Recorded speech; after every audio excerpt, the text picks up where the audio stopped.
Hi there everyone, thanks for joining me at this later time.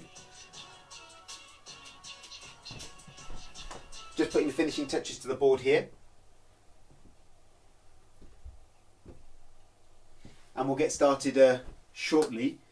So as usual, streaming to Instagram and to Facebook at the same time.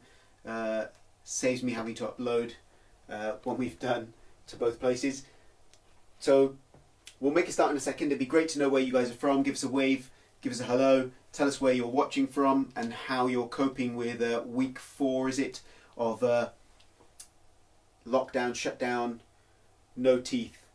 I must admit I'm missing teeth quite a lot at the moment, and I'm really missing my patients.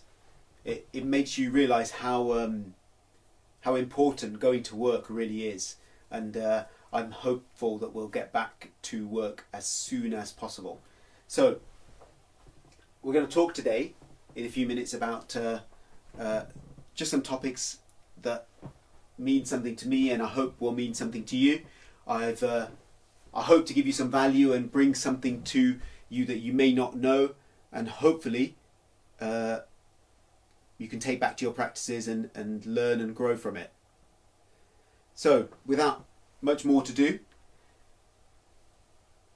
thanks for joining me.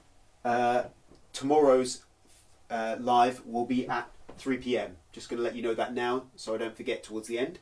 And you've got all my socials there. Just please add me where you haven't added me, but particularly at YouTube where all these videos end up. So we want to talk about the 4/5 stages of learning. I want to talk about wants and needs when it comes to learning. And I also want to talk about visibility. So when you've heard me talk a lot about where associates and principal dentists should be in their learning, especially during this time.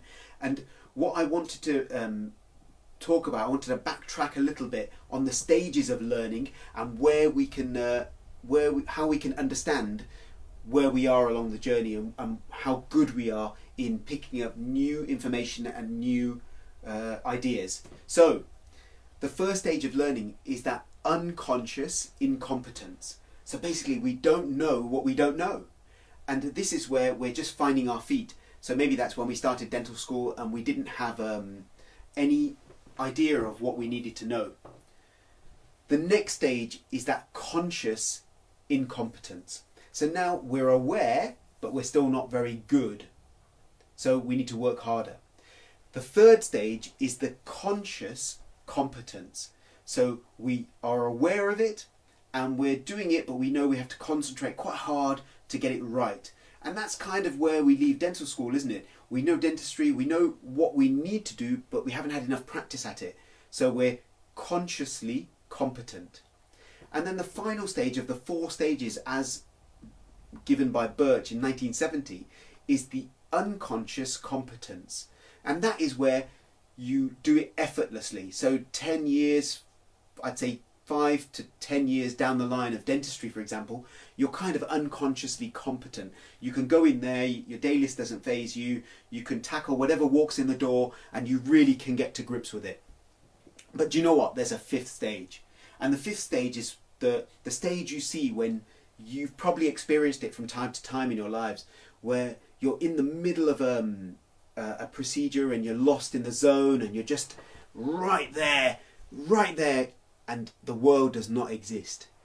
So for me, that happens when I'm searching for a canal or I'm trying to navigate a root canal, particularly an upper 6, the mesiobuccal 2 canal, and I'm just concentrating really hard and I can literally forget the world. For those couple of seconds, couple of minutes, I'm just not there.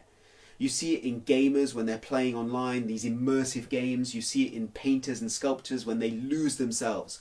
And that's called flow mastery. It's when you have a passion and a desire just to learn and grow, and you're just in it and nothing can, knock you off. Amazing state to be in, and I hope to achieve that in my learning and my development as well.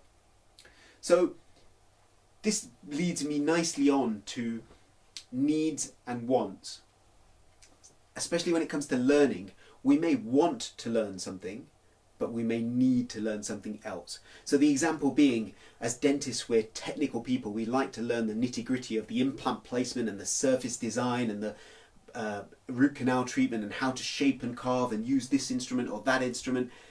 But really, it may be more important, and we need to learn something different, like communication skills or finance and marketing or social media or whatever it may be. But those are more important than getting from the conscious competent to the unconscious competent level. You're already good at it, you're already okay at it. It's not going to be all that much more enriching to your lives at this moment. What's more important is, for example, knowing how your business functions, communicating more effectively with your teams, and really understanding how your business works. And I mean that for both associate and principal, because associates are businesses as well, and they have to behave like businesses in order to survive and grow. So, what do you need as opposed to what do you want? And you have to be adult about this, and you have to grow and learn and understand your own learning needs.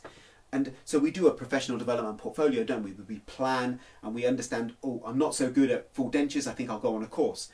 But we never say I'm not great at business, or I need to understand accounts better, or I'm not really fulfilling my requirement in, talking to my teams more effectively and having better management meetings.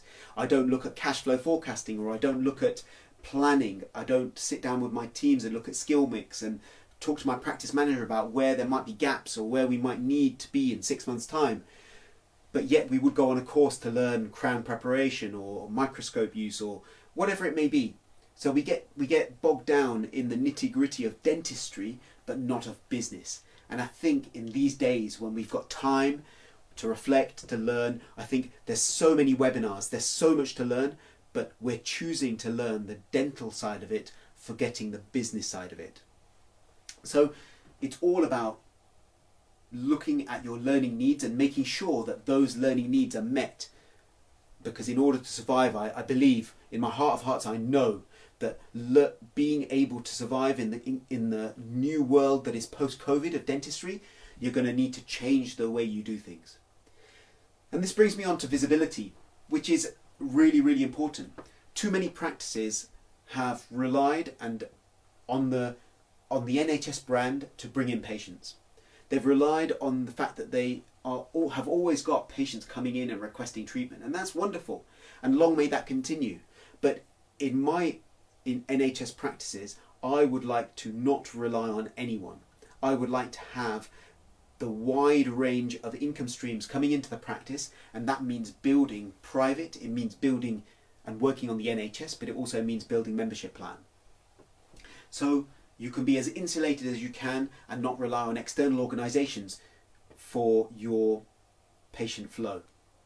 Now, in these days, it seems like the NHS practice has benefited because those payments are coming through, and it's the private practice that has maybe not done so well. So just imagine if you're a private practice and you have no membership plan patients. Or just imagine if you're a private practice and you've got a referral client base and you have no patients of your own. And those practices are really feeling it now, and they're going to struggle, and I really do feel for them. But how are we and these practices, how are we going to survive going forward? I believe it's all about visibility. I believe it's all about connecting with your patients, and that's principal, associate, nurse, practice manager, whoever you can get to be visible in your practice and draw patients in, the better. Wouldn't it be great? Wouldn't it be great if patients rang up your practice and said, I'd like to see Dr. Jones, the associate that you've got working there, because he's visible online. He's visible in social media, and he's talking to patients in a language they can understand, and he's approachable and accessible. So that means the days of the 9 to 5 associate that clocks off and goes home, I think is gone. I think it's also gone that the 50% associate split. I think the costs of practice going forward and this particular loss-making moment is going to make principals double think and triple think about what they pay their associates, and associates have got to step up to the plate and make themselves indispensable. And I believe indispensable comes from being visible and being available to your patients and accessible to your patients, and building and growing a community around your practice and helping your practice to develop and grow. And I truly believe, and I am certain, that in order to be one of those principals, one of those associates, one of those practices that survives as we move forward into this post-COVID world, you've got to be visible, and to be visible, you need to be out there on your social channels. You need to be producing content regularly, updating your Facebook page, updating the practice Facebook page, taking ownership and helping your practice and your business and yourself to be more visible, more out there, and communicating with the community. Now, I've heard and I've seen lots of dentists that have got massive followings on Instagram and YouTube and Facebook and all the rest of it. But do you know what? It's not about the numbers. It's about the quality of that visibility. It's about the quality of the following. I'd rather my associate came to me and said, yeah, during these 6 weeks we've been off, or these 3 months we've been off, I've been working on my social channels, and I have really talked a lot of conversations. I've had a lot of decent conversations with a lot of the community around the practice, and I've got 150 followers. That is gold dust. That is a diamond associate. They've worked at that and built up a list that is really relevant to them and to the practice. And do you know what? When you come to discussing treatment plans with those patients, they already know you. They already feel that they know you. And this is really important. So it's not about the numbers. It's about the quality of those numbers, and to really nurture and develop and grow those numbers.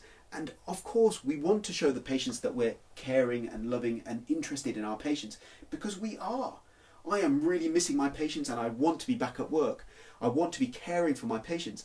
And do you know what? As I call my patients and I go through the lists of Denplan and some of the NHS patients that we're calling and making sure they're okay, I am really impressed and really heartened by the patients that ask me about my family and ask me how I'm doing. And I'm really touched by that. Do you know what? Patients want us to be human, and we are human. We just have to show our human side. And I believe and I know that the way to do that is to be visible on social media. Interestingly enough, when I talk to my patients and I phone them up, I'm asking them now, are you on social media? And my patient base is an elderly population of 65 and above, predominantly.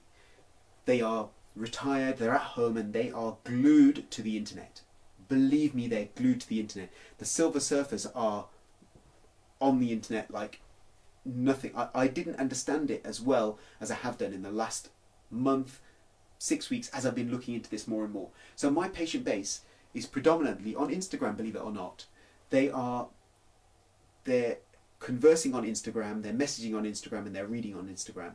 There's a proportion that are on Facebook, but Facebook is a bit overwhelming. There's a lot of copy on the screen, things are moving, it's much more difficult to get your head around, whereas Instagram seems to be much easier for the elderly, certainly in my population, to use.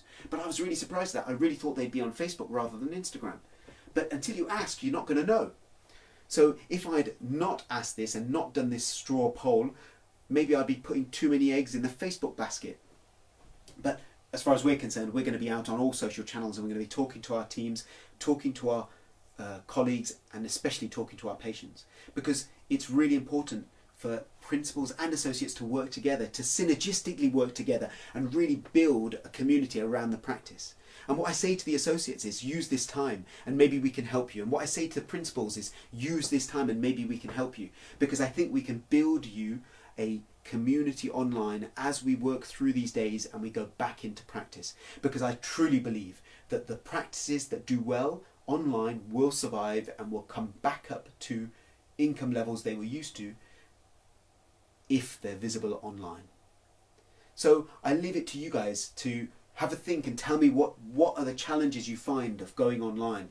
You know, is it that you don't want to be in front of the camera, or you don't know what to say, or you're worried that even when you're being authentic, people won't take you seriously? Do you know what? It's normal. You don't have to see the end of the journey. You don't have to see the end of the journey. You just have to begin on the journey and make a start. And believe you me, when you start the journey, your creativity will flow. You will develop sides of your personality, of your creativity that you didn't think existed. And it is actually quite refreshing to be creative in your writing, to reach out to your patients and talk to them on a human level. It's amazing the conversations you can have with your patients about what worries them. And remember, they're in the comfort of their own home. They don't feel nervous. They're not going to be scared to talk to you or worried to talk to you. you're going to have much more engaging conversations, I believe. And I've seen it, and I've done it with my patients. It's really, really interesting what comes out of an online conversation. And remember, your patients, if they're your patients, they like you, and they will have friends and family that are very similar to them. And obviously you want to reach more patients, and you want to reach more patients that buy into you. The more visible you are online, the more buy-in you're going to get from your patients, the more likely they are to come in requesting treatment from you. And what I say to the principals is don't be put off by an associate who comes to you like this, who says, I've been working on my online profile, I've been building my brand, I'm learning how to do edits and video, and I'm learning how to do audio, and there's dentists that have got podcasts and things, and I applaud them, and I absolutely applaud them. I feel that they've really taken the bull by the horns and put themselves out there, and it can only be good and only be beneficial to the practice. So don't feel that you're being upstaged by your associates. I'd be overjoyed if my associates came to me and said, I want to do this and I want to do that and I want to do that, can you help me? I'd be over the moon, and I'd be really happy to help, because I think in these days we've got time, we really should make the most of it. So build yourself up, build your teams up, get your teams online as well. Creating content is not difficult, and we can show you how to do that. We can show you how to tease out your stories and your interesting anecdotes and your quotes and your things that are just going to bring your community of patients together. So if there's any way you think we can help you, then get in touch. My number's usually online, and it'll be on one of the Facebook or Instagram stories. Otherwise, just message me on those channels and I'll get back to you. Don't hesitate to just call for a chat. There's no hard sell or anything here, but please do like and subscribe on the Facebook channel, on the YouTube channel. I really would like to keep in touch. And as we move forward, there will be a chance for us to get together on a Zoom call, and all of you guys can have a chat with me, and we can talk through the ways that we think we can help you in developing and building your practice in these days. So thanks again so much for watching. I really hope I've given you some value, and I really hope that you keep watching and keep learning with me. And please make any suggestions you want. If you want me to talk about any particular topics, I'll try and weave them into my Facebook and Instagram lives. So thanks again. Look forward to seeing you next time, and please make comments in the box below. Bye bye.